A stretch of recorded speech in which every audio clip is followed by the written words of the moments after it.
little silhouette of a man. Scaramouche, will you do the fandango? Galileo, Galileo, I'm just a poor boy, nobody loves me. He's just a poor boy from a poor family, so this is life on this monstrosity.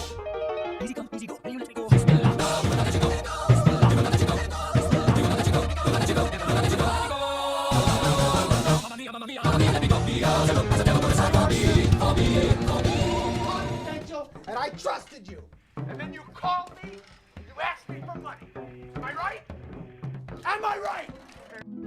Now this might just be me, but witnessing a chaotic scene done almost to perfection is one of the most exhilarating yet unequivocally frustrating things a movie can do. Exhilarating because you're on the edge of your seat as the situation you're watching gets in a pile of disarray, and frustrating because that same edge of your seat tension leaves you in a continuous dread. There's a lot of perfectionism required to make a chaotic scene work on the various levels that it needs to work on, and as I brainstormed scenes to take a closer look at, two movies came to mind. The first scene is this heart attack inducing 10-minute stretch in uncut gems, but then I realized that there's already a video on that scene. Then this 20-minute long stretch from Dead Man's Chest came to mind, and as much as I wanted to analyze that scene, I wanted to stray away from fight scenes because all physical conflicts are in one way or another chaotic.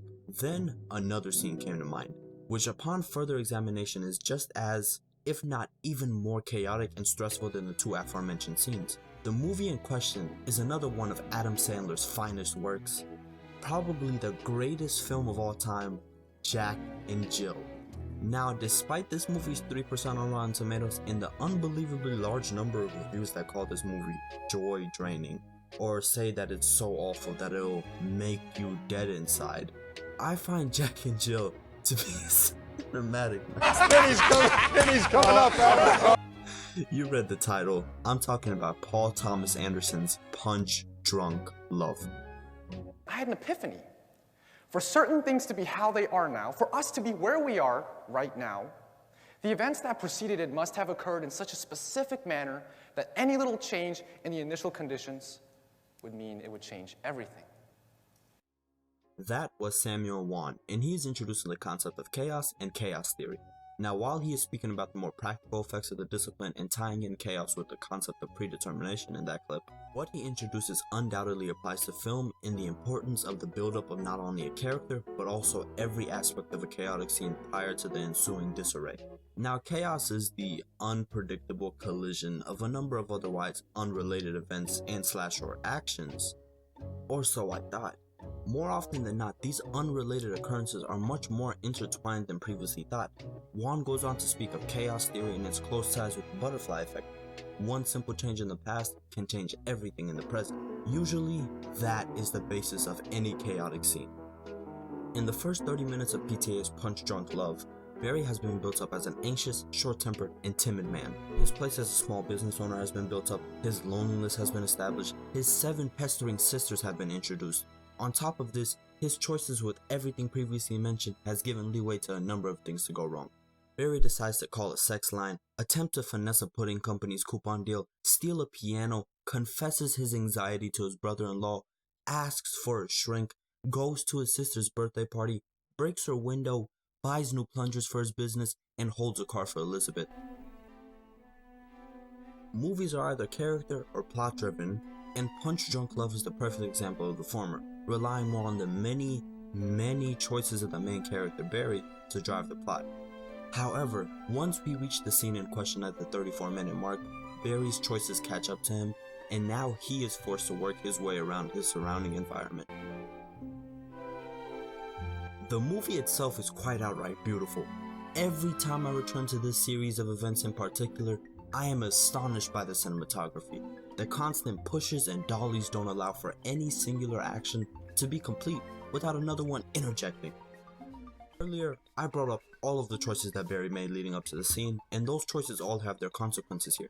From beginning to end, we see Barry's discomfort and his hesitancy to be a part of the disorder. His mental instability often leads to his perfectionism. However, as aforementioned, this scene is the first instance of the plot and everything around Barry overtaking his will. There are 6 separate subplots that are all crashing together in this scene, and I really do mean crashing. Sparked by the arrival of his sister and Elizabeth, Barry quickly runs to his office and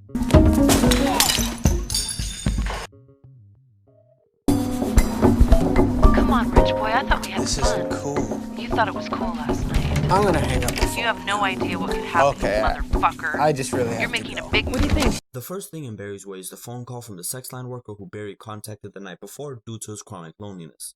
This is the action that Barry does not want to occur. We can see him visually and verbally attempting to end the call, and the interference of the woman that is attempting to take advantage of him. You're making a big. What do you think? She's cool, I right? think, why did you just come by? The second thing is Barry's overbearing sister, who while not unwanted like the phone call, is imposing and unappreciated. Her constant bickering and forceful suggestions have been established as the cause of Barry's short temper, and in this case they enhance both his uneasiness and our discomfort. She continuously asks questions that Barry does not want to answer and forcefully pushes Barry away. The third thing, while not as obviously in his way, is the piano. The piano is the embodiment of Paul Thomas Anderson's perfectionism coming into play. Earlier in the story, Barry stole the piano from the street, and through the set design, the piano subtly conveys that there are consequences to Barry's actions. While subtle, this is another area where the build-up of the character and the scene begins to shine. Everything that makes this scene so chaotic has previously been built up through subtle hints or not so subtle choices, and since the audience is subconsciously aware of the existence of all of these problems in Barry's life, we are constantly dreading what will be the next interference. As the scene progresses, Barry attempts to distance himself from all three of these conflicting items, but his sister follows him and corners him, saying, Did you ask Walter to get you a shrink? once again, a choice that Barry made earlier comes back to haunt him, yet Barry claims that He is lying. this brings up another theme that Anderson delves into, denial. But before this scene can have any sort of conclusion, we are interrupted once again by the fifth element, Elizabeth. However, before you think that we are done, Barry is then interrupted again by his job when Lance comes to ask, What guy in Toledo are you talking about? As you can see, this 1 minute stretch alone is packed full with unwanted and imposing actions. All of this makes Barry uncomfortable and incites a sort of nerve-wracking anxiety in both the characters and the audience. All in all, this is a masterfully crafted minute of chaos. Now, imagine that times 7, because you must remember that this scene goes on for 7 minutes straight, introducing more and more external forces. Earlier, I did mention this scene in Uncut Gems, and I want to argue that Punch Drunk Love scene is more stressful and chaotic than that one. Why do I say this? Because of Barry's character traits. Opposed to Howard, who in Uncut Gems has been built up as a gambling addict who invites chaos in his life, Barry has been established as an anxious and timid character who distances himself from any and all unexpected events. Thus, this scene creates a sort of unintended suspense on top of the chaotic tension, a feeling offset by Barry's pre-established short temper. Just a few minutes ago, we saw him break the glass in his sister's house in a much less stressful situation. So with that in the back of our minds, we are dreading a possible mental breakdown from Barry. As I said earlier, the constant pushes and pans from Robert Elswit force us to pay attention to the imposition of the action, and even more, the framing combined with the camera movement enhances Barry's discomfort as he is always being trapped or outnumbered in one way or another. Now, before I move on to the aftermath of this scene, I want to highlight the difference between a chaotically frustrating scene, as in Punch Drunk Love, and a purely frustrating scene. Simply put, a purely frustrating scene lacks what I've talked about so far. It lacks the build-up, it lacks the logic, but above all, it lacks an end goal. All scenes must have a purpose to work, even a chaotic one which seems to be random and confusing. In Punch Drunk Love, of the 6 chaotic variables, only one of them is desired by Barry, Elizabeth. In this scene, his end goal is to establish a relationship with her, and because of this clearly established end goal, the remaining chaotic elements are enhanced further. Now, as the entire 7-minute stretch begins to slow down, we reach this point where Elizabeth decides to ask out Barry. Looking at this scene from a statistical standpoint, Barry failed in so many ways here. His sister now knows about his mental breakdowns. There's a pile of boxes splattered all around his business, and the sex line worker continues to call him. But to Barry, none of this matters. To him, Barry got Elizabeth's number. However, as the scene closes out, Barry says this. I didn't ask for a shrink. That must have been somebody else. Also, that pudding isn't mine. Also, I'm wearing a suit today because I had a very important meeting this morning and I don't have a crying problem. The theme of denial returns as in a matter of 12 seconds, Barry distances himself from as much as he can. And as soon as Elizabeth exits the frame, this happens.